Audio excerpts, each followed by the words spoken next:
supernis luminaribus misceatur,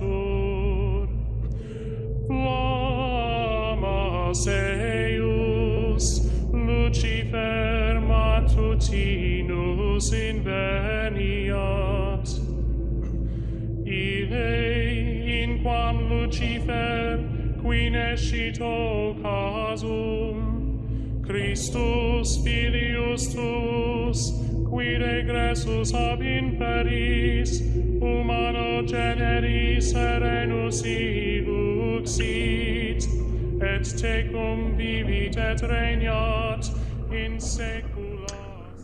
Paz do Senhor, queridos irmãos. Nesse vídeo eu planejo falar um pouco a respeito do falso profeta. A verdade é que a existência dessa pessoa é muitas vezes confundido com o anticristo. E são duas pessoas distintas. Ou seja, o anticristo seria o aspecto governamental, civil, líder mundial, o anticristo. O falso profeta tem um papel muito importante a desempenhar, ou seja, unir todas as religiões debaixo de uma só sombra, e essa então é o papel do falso profeta, introduzir uma falsa religião.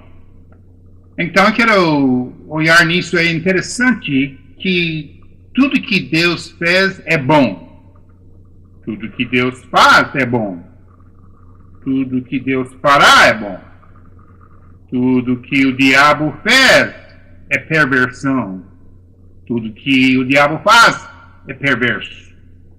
Tudo que o diabo fará até ele for esmagado pelo semente da mulher, também será apenas perversões do que Deus fez de bom.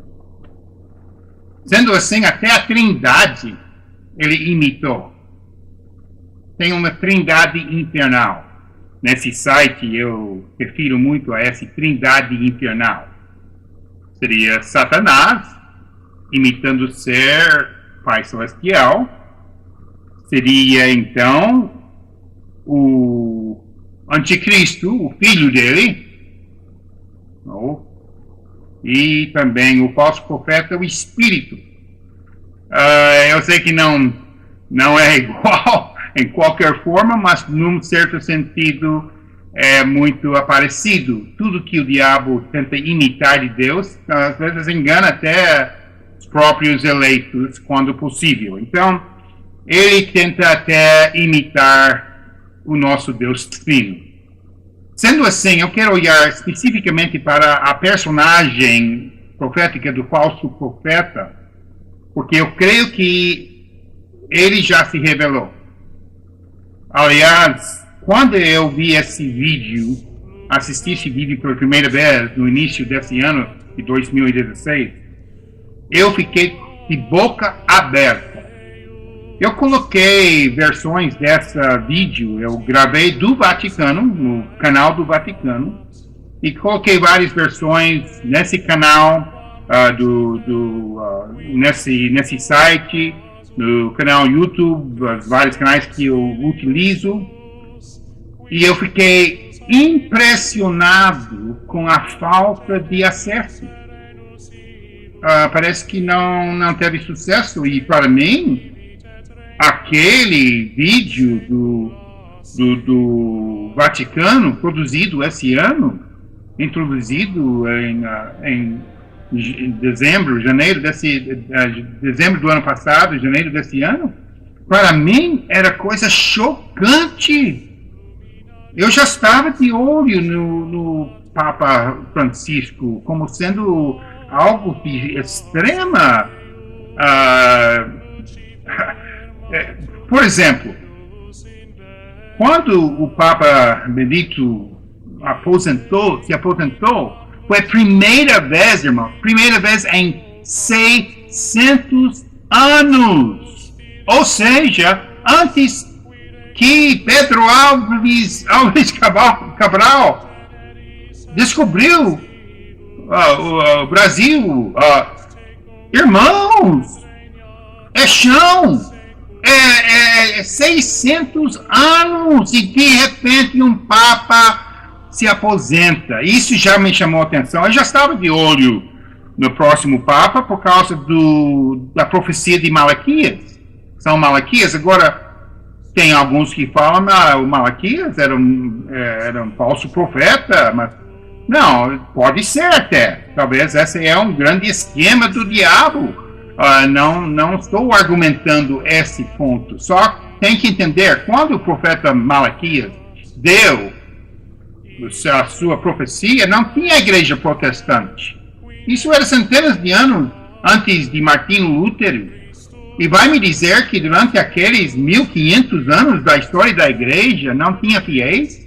Obviamente tinha fiéis. E esses fiéis, a maioria, logicamente, estava na igreja católica romana. Ou depois dos anos 1000, por aí, teve o cisma com a igreja ortodoxa. Mas se você era um cristão, você fazia parte desses dois movimentos. Não tinha igreja batista, igreja protestante, igreja luterana, sei lá o que. Então, põe isso na cabeça enquanto você estuda as profecias de Malaquias. É bem capaz que Deus quem revelou para ele como seria. Ele deu o número exato de quantos papas restavam antes dos fins dos tempos, antes que fosse o falso profeta. E, irmãos, tem um lugar no porão do Vaticano que tem essas estátuas de todos os papas desde São Pedro.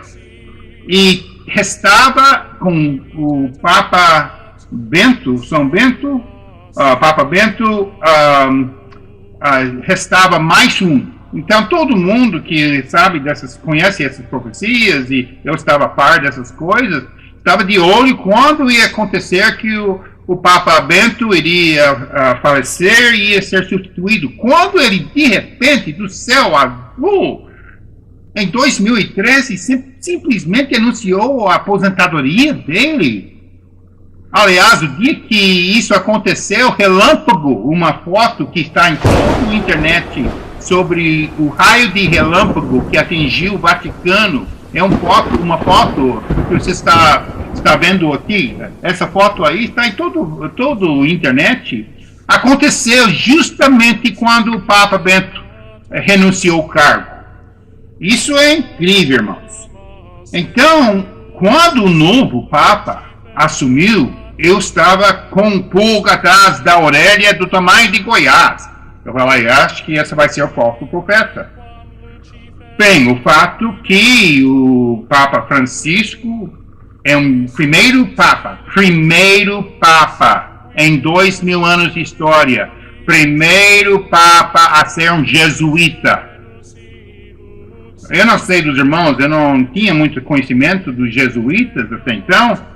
Eu fiz o estudo, o jesuíta parecia para mim uma coisa muito saudável, jesuíta,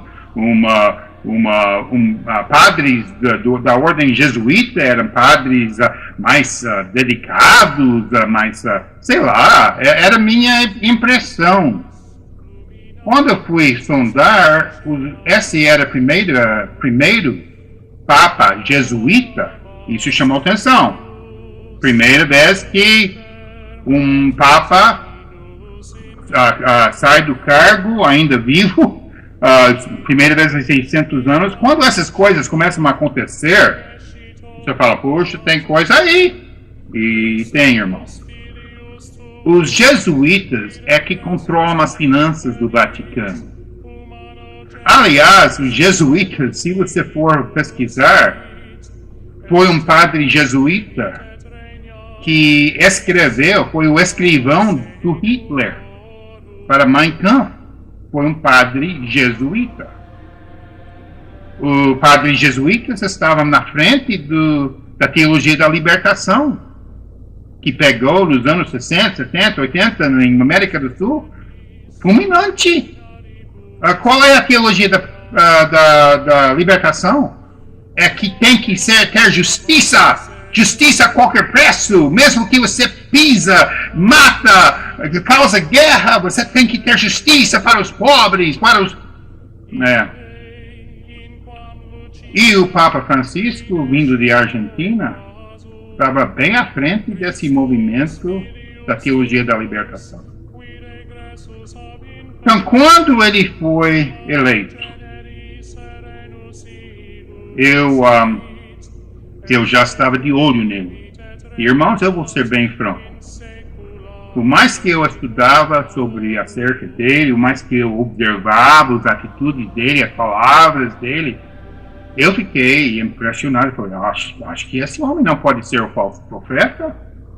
Ele faz coisas tão lindas, ele beija os enfermos, ele sai do carrinho do papal para dar com as pessoas, andar com as pessoas. Ele é tão carismático, ele fala tão bonito, fala de Jesus em formas tão bonitas, ele aceita protestantes. Até essa semana saiu notícia que muitos pastores do Brasil, pentecostais, estão se encontrando com ele. Que bênção! Irmãos, estamos em maus lençóis. O falso profeta, irmão, seria alguém assim. Queria até enganar os eleitos, se fosse possível. Então, irmãos, quando esse vídeo do Vaticano foi produzido, eu fiz uma adaptação NTV para soar o alerta. Não importa como o homem aparenta ser tão santo, tão bondoso, tão genuíno, Eu creio que o Papa Francisco, de fato, é o falso profeta. Eu acho interessante que o Vaticano tem gasto com tantos pobres no mundo inteiro. O Vaticano tem gasto milhões e milhões e milhões de dólares desenvolvendo o segundo maior telescópio no mundo. Esse telescópio é localizado no estado de Arizona, numa montanha. O telescópio mais potente, mais poderoso do mundo, para tentar achar coisas. Sabe o que estão procurando, irmãos? Extraterrestres. Eles têm gasto milhões e milhões e milhões de dólares nesse projeto. Procurando o quê? Extraterrestres. Aliás, o Papa várias vezes tem sugerido que extraterrestres talvez existem. Eles existem. Se chama demônios. Irmãos, tudo isso faz parte da grande ilusão que está prestes a ser introduzido no mundo atual. Esse será assunto de vários vídeos, Deus me ajudando. Mas onde eu quero chegar aqui é o seguinte: sabe qual é o nome? Qual é o nome do telescópio em Arizona? Lúcifer. Esse é o apelido. Lúcifer. Filho da alvorada. Filho da luz. Luz enganador. O anjo disfarçado como anjo de luz. Queridos, eu quero que vocês assistam esse vídeo. E irmãos, orem. Se não seria uma boa oportunidade de soar um alerta para seus entes queridos, os seus amigos do Face, mandando esse vídeo. Pode mandar o vídeo bruto lá, produzido pelo Vaticano, e fazer perguntas. Irmão, vocês estão ouvindo o que ele está dizendo? Vocês estão vendo as imagens? Colocando Jesus no nível de Buda? Está brincando? O Alá é o Deus Jeová? Que é isso, irmãos? Um é um Deus de ódio, de morte. Outro Deus de amor e graça. Irmãos, não tem nada a ver uma com o outro. Um é um Deus, outro é outro Deus. Irmãos, tem um só caminho, é Jesus Cristo. Assiste este vídeo e orem se não, de fato, seria uma boa oportunidade e alertar seus entes queridos sobre esse engano que está vindo a todo vapor. Que Deus os abençoe.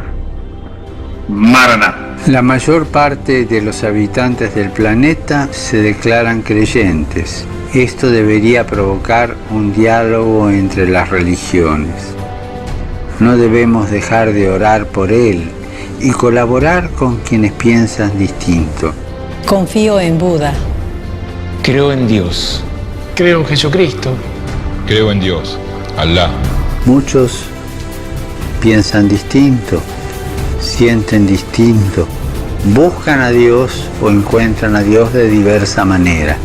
En esta multitud, en este abanico de religiones, hay una sola certeza que tenemos para todos. Todos somos hijos de Dios. Creo en el amor. Creo en el amor. Creo en el amor. Creo en el amor. Confío en vos para difundir mi petición de este mes. Que el diálogo sincero entre hombres y mujeres de diversas religiones conlleve frutos de paz y justicia. Confío en tu oración.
Certo homem caiu num buraco muito profundo.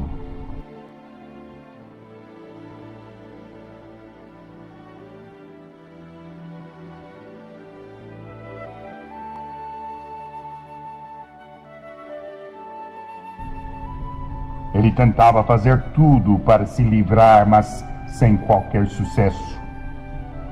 De repente, um viajante passou por perto e lhe aconselhou que se ele conseguisse purificar a sua mente, eventualmente ele atingiria o Nirvana. Assim, todo o seu sofrimento cessaria. O homem no buraco seguiu o conselho ao pé da letra, porém, também permaneceu no fundo do buraco.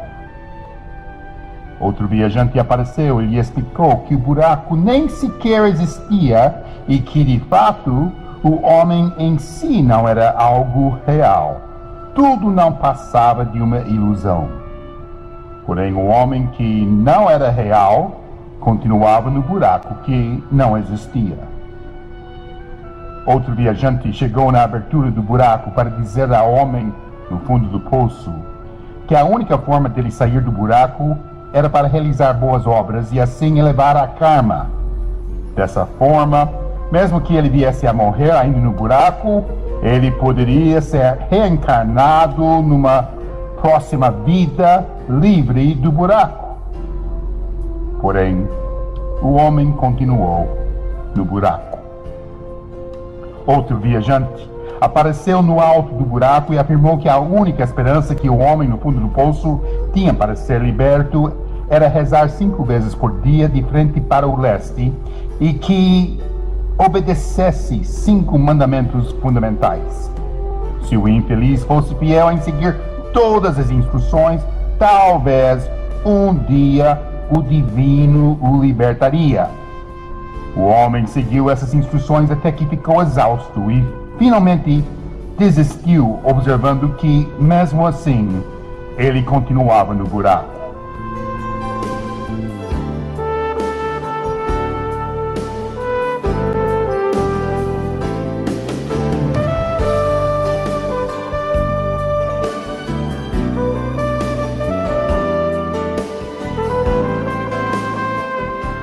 Com as suas forças esgotadas e a esperança por um fio, outro viajante apareceu na abertura do buraco.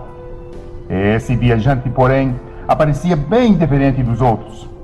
Ele falava com tanta ternura e carinho. Ele perguntou se o homem de fato quisesse ser liberto do buraco.